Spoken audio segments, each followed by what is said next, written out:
The Dog That Dug for Dinosaurs by Shirley Ray Redmond. A long, long time ago, there was a little dog named Trey.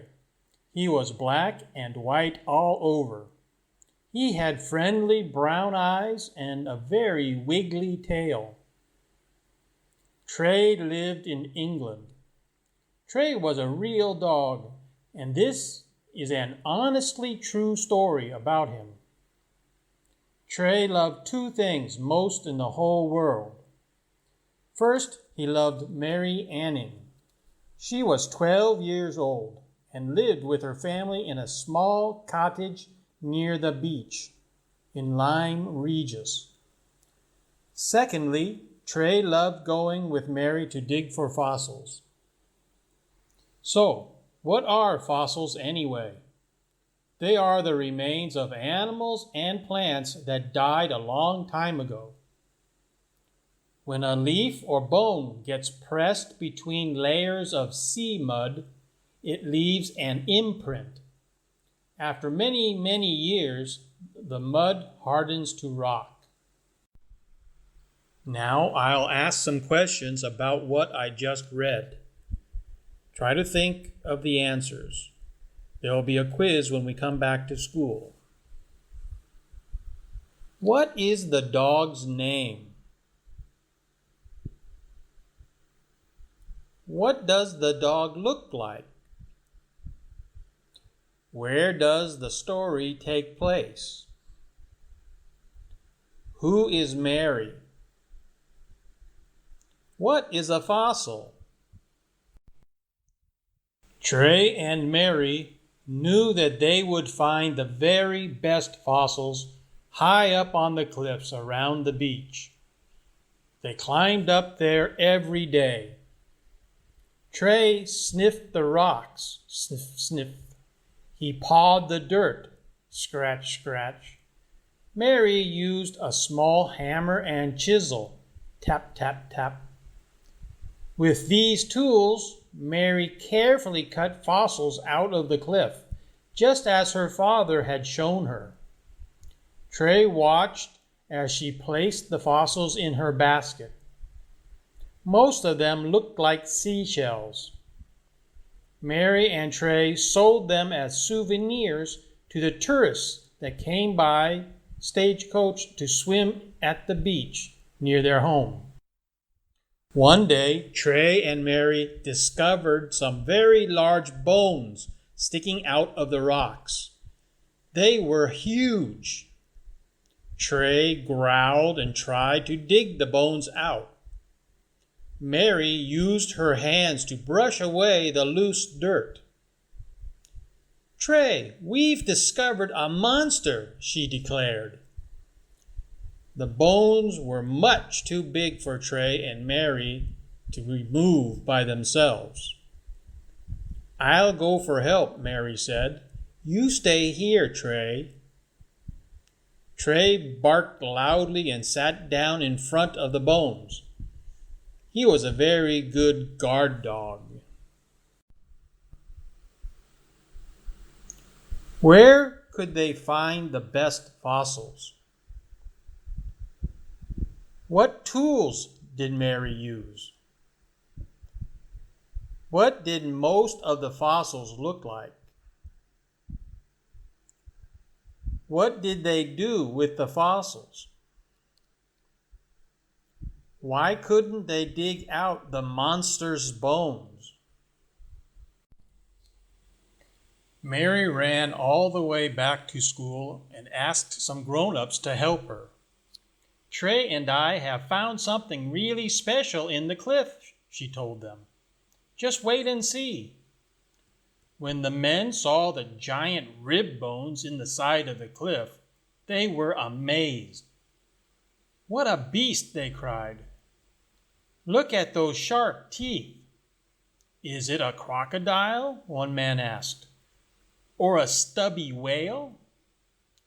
"We don't know what it is," Mary admitted. "But we know it's something special, don't we, Trey?" Trey yipped and wagged his tail. A rich man who lived nearby heard about the sea monster. He hurried to see it for himself. "I'll buy it," he cried. "I will give it to the British Museum in London." "Do you know what it is?" Mary asked. "It is called an ichthyosaur," the man told her. "That means fish lizard," he explained. "It's like a dinosaur with fins." Which part of the body were the bones? Was the dinosaur a meat eater or a plant eater? Why did they think it had lived in the sea? What dinosaur was it? What does its name mean? The amazing news spread about the gigantic fish lizard and the dog and little girl who had found it. Soon, many strangers came to Lyme Regis, where Mary and Trey lived. They all wanted to hunt for fossils, too. The men wore tall top hats. The women wore frilly bonnets. They carried pretty umbrellas called parasols. Mary shook her head and smiled. She rubbed Trey's soft ears. They watched the strangers together. "They don't have the right tools," Mary whispered. "They are wearing the wrong kinds of shoes. Aren't they silly, Trey?" Trey yipped and chased his tail. What did the strangers wear? Why did Mary think the strangers were silly? Curious scientists visited Lyme Regis too. One man came from the University in Oxford. His name was William Buckland. He went to the old carpenter shop where Mary and Trey sold their fossils. "Can you show me where you found your ichthyosaur, young lady?" he asked politely. "Do you think you could find the exact spot again?" "Trey can find it," Mary boasted. Together, Mary and Mr. Buckland followed the little dog across the beach and up to the cliffs. Trey sniffed the rocks. Sniff, sniff. He pawed the dirt.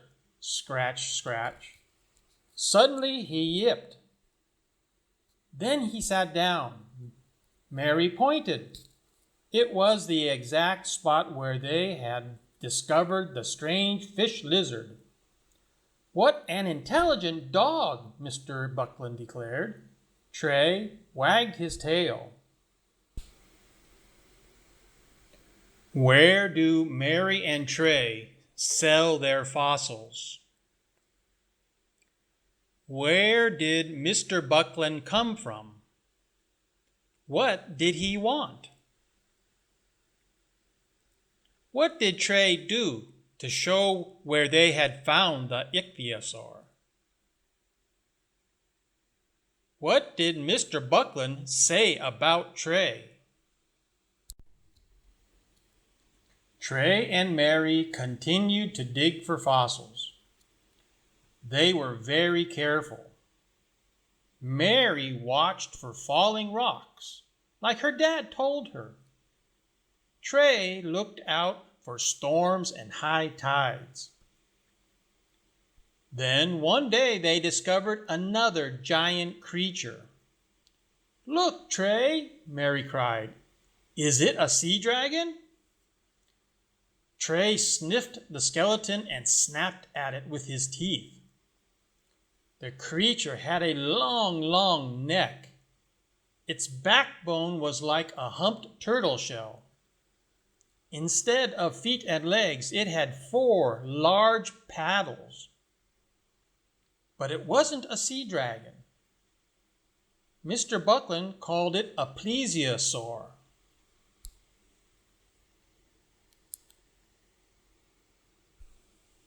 What had Mary's dad told her to watch for? What did Trey look out for while they dug? What did the new dinosaur look like?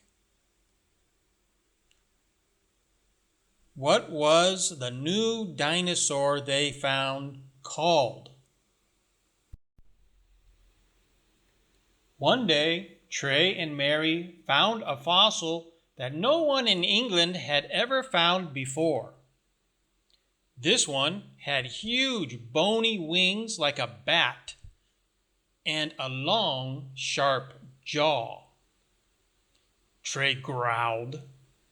"It looks like a gigantic flying lizard," Mary declared. The scientists thought so too, and that's why they named it a pterodactyl. That means lizard with wings. Over the years, Trey, Mary, and Mr. Buckland became good friends. They showed him where they find the best fossils in Lyme Regis. Mr. Buckland brought books about dinosaurs for Mary.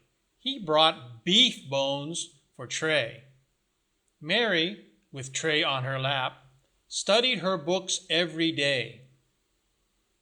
When Trey's whiskers turned gray and Mary was all grown up, they still collected fossils and sold them in the old carpenter's shop. There were boxes and baskets filled with fossils on the floor and on the shelves. Some of the fossil creatures were so big they couldn't fit through the door. Sometimes children and tourists stopped in to buy fossils of ancient sand dollars or tiny fish and curly shells. Many scientists came to the shop to buy fossils too. They brought carts and wagons to haul away the really big ones. What kind of wings did the new fossil have? What does pterodactyl mean? What did Mr. Buckland bring for Mary? What did he bring for Trey? Trey and Mary Anning became very famous. Today, if you go to the Natural History Museum in London, you can see the large fossils they discovered together. You can also see a famous painting of Mary holding her fossil basket and Trey, the dog that dug for dinosaurs. Where can you see some of Mary and Trey's fossils? In the painting, what is Mary holding in her hand?